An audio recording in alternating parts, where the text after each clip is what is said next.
Today, let me start the second lesson in your textbook Flamingo. The title of the chapter is Lost Spring Stories of Stolen Childhood. It's written by Anis Jan. She was born in Rourkela and spent her childhood and adolescence in Hyderabad. She received her education in Hyderabad and in the United States of America. Her parents were both writers. Anisjan began her career as a writer in India. She has been an editor and columnist for major newspapers in India and abroad and has authored several books. The following is an excerpt from her book titled Lost Spring Stories of Stolen Childhood. Here she analyzes the grinding poverty and traditions which condemn these children to a life of exploitation. Analysis means examines. Grinding here means harsh poverty, and which contempt means which led. So in this chapter, Anis Jung examines or inspects the harsh poverty and traditions which led these children to a life of exploitation. In this extract of Stories of Stolen Childhood, Anis Jung is talking about street children or slum children who are burdened with child labor and they are not able to go to schools and get education. So they had no means of livelihood. Under this title, Lost Spring, you have two parts to study. First one is Sometimes I Find a Rupee in the Garbage. This is the story of Sahib. And the second one is I Want to Drive a Car. This is the story of Mukesh, a boy Mukesh. Okay, so you have two stories of two boys. First one is Sahib and the next one is of Mukesh. And here the author uses the title Lost Spring as a metaphor for the loss of childhood of the millions of child laborers in India. Spring actually it is a symbol of joy, happiness, beauty and hope. Childhood can be called the spring of a man's life. But these children like Sahib and Mukesh, they have no spring in their life because of the poverty they have been born into. So let me read the chapter. Why do you do this? I asked Sahib, whom I encounter every morning scrounging for gold in the garbage dumps of my neighborhood. Here, the narrator is talking about the story of a rag picker whose name is Sahib. Every morning, the author sees Sahib searching for something in the neighborhood. So here actually scrounging for gold, which means something very valuable. These people, the rag pickers, search this garbage in order to find something very valuable. So one day she stops him and asks him, why do you do this? Actually, this here means rag picking. So she asks, why do you do this job of rag picking? So he told her that he left his home long ago, set amidst the green fields of Dhaka. His home is not even a distant memory. There were many storms that swept away their fields and homes. His mother tells him that's why they left looking for gold in the big city where he now lives. So when she asked such a question to him, he might have told his story to him. So she is saying that to us. She says to Sahib says to her that his house was in Dhaka. It was in Bangladesh. From there, he left his house. It was long ago. He is not even remember his house. His mother might have told him that there was a storm and that destroyed their fields and homes. So they had no means of livelihood. That is why they left Dhaka to this place. Now he is living in the big city, Delhi. The big city of Delhi.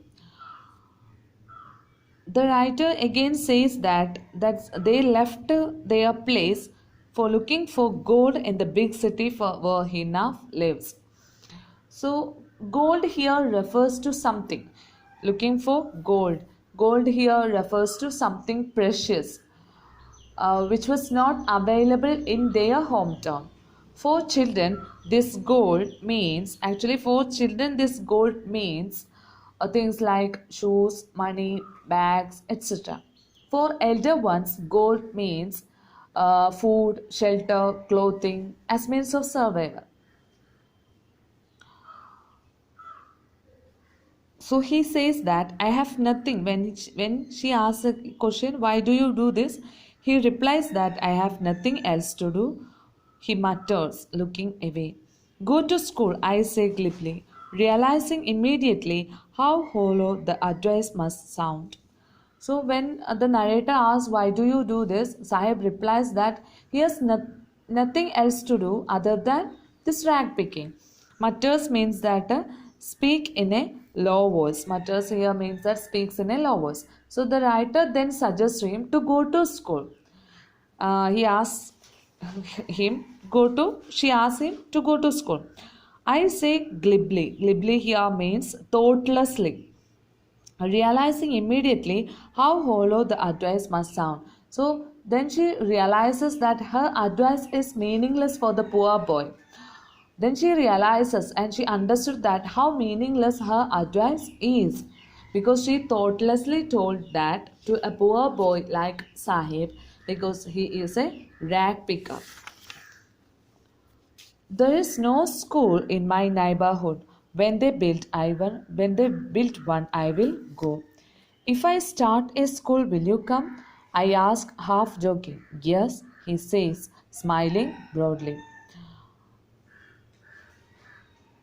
When she says to go school, he replies that there are no schools in the area where he lives. He also says that he will go to school when a school is built near his house.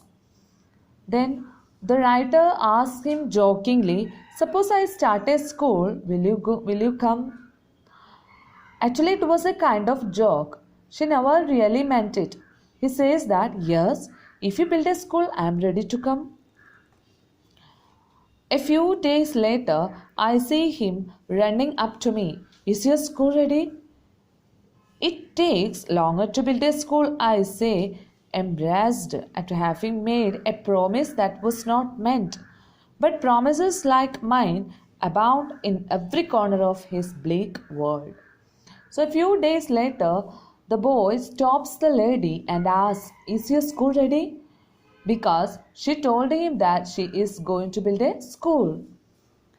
She never expected such a question from a boy, so she felt embarrassed because she didn't mean to build a school. So she felt ashamed of her making such a false promise. So when she says this, she realizes that so many people make a lot of promises to him, but nothing is fulfilled. Bleak world means his empty world. So many people make promises, but nothing is fulfilled. Bleak means empty, deserted, bare world.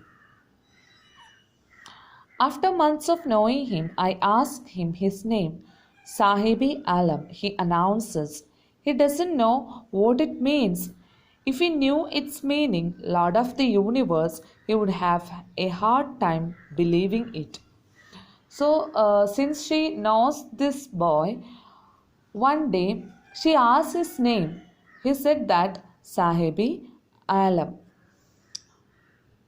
Immediately, the author realizes that the poor boy doesn't know the meaning of the name. If he knows the meaning of his name, it will be very difficult. So here's that it would have a hard time believing it. It will be very difficult for him to believe it because the meaning of his name is Lord of the Universe. But what is the boy right now is just a rag picker, and it is totally ironical. His name means a Lord of the Universe, but he is just a rag picker now. Unaware of what his name represents, He roams the streets with his friends, an army of barefoot boys who appear like the morning birds and disappear at noon. Unaware of his name, meaning of his name. So he is not aware of the meaning of his name. He is wandering with his friends.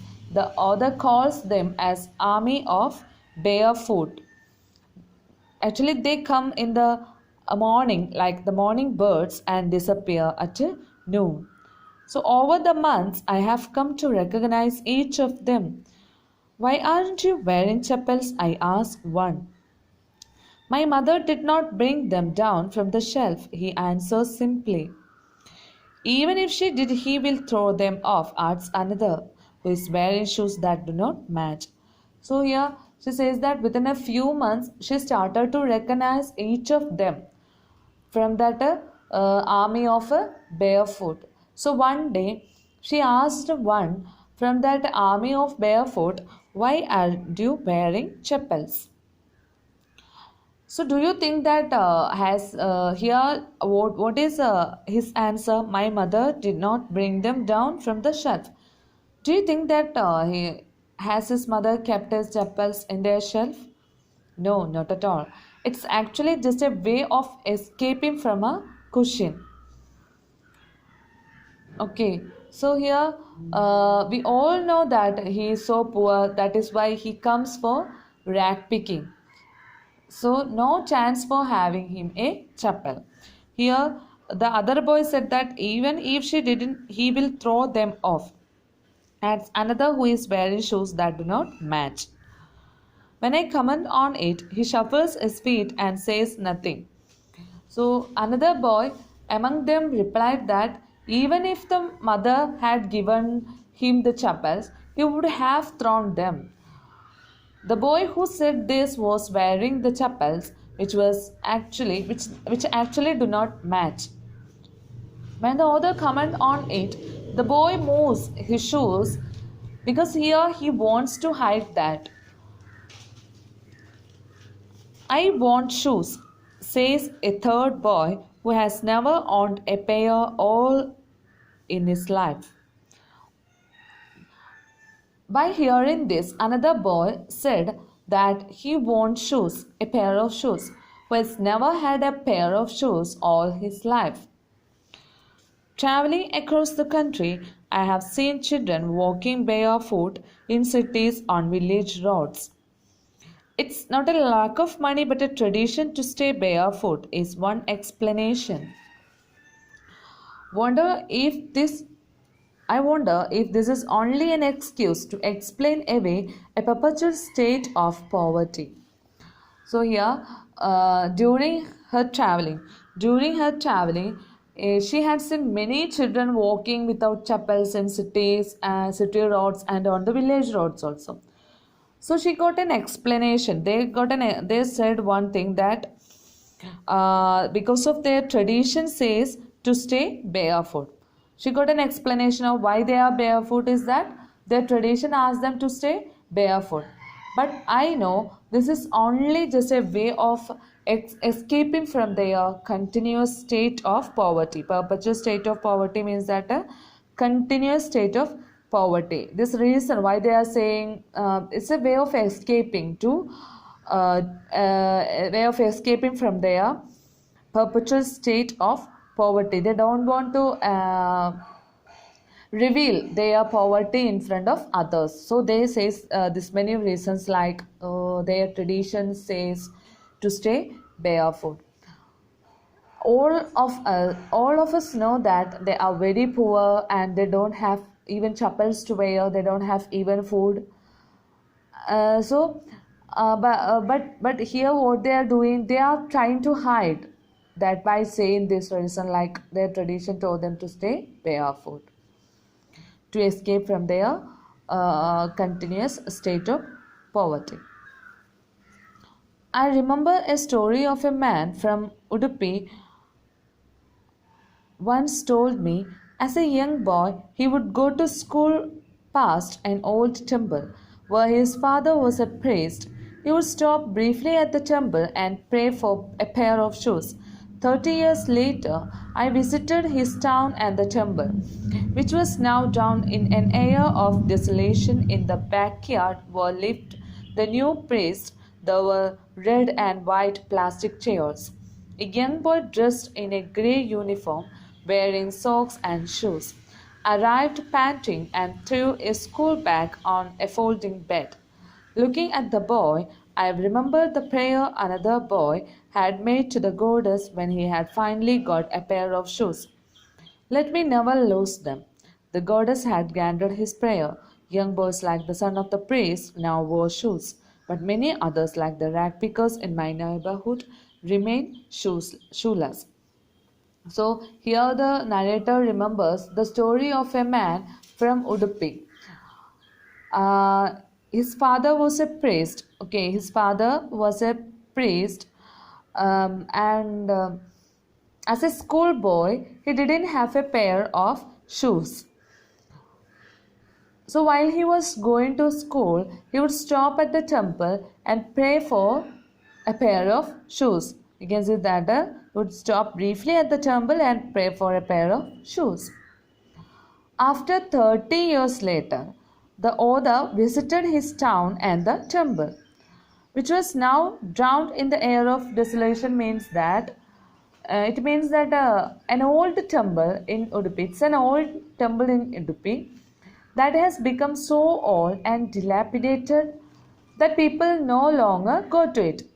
That is why this temple it was in desolation, down in the air of this, because now people go in there. As a result of it, it becomes deserted and no longer in use. In the backyard, at the backyard of that temple, there was a new house, and in that new house, a new priest is there. And the condition, by this there were red and white plastic chairs. By this, from this we can understand that their condition was changed. It was not like before, because there were red and white plastic chairs. And when the author reached there, a young boy who was in grey uniform, wearing socks and shoes, reached there. Panting means that breathing very difficultly, and after reaching the home, he threw his school bag on a folding bed. Looking at the boy, I remembered the prayer of another boy who had made to the goddess when he had finally got a pair of shoes. So here, by looking at this boy, the writer, she was thinking of the prayer of another boy when he had finally got his shoes. What he prayed: let me never lose my shoes. So here, the goddess had granted his prayer. That is why the condition of the priest changed. But many others, like the rag pickers in my neighborhood, remain shoeless. But many other people, like there's rag pickers, they still remain shoeless. Okay.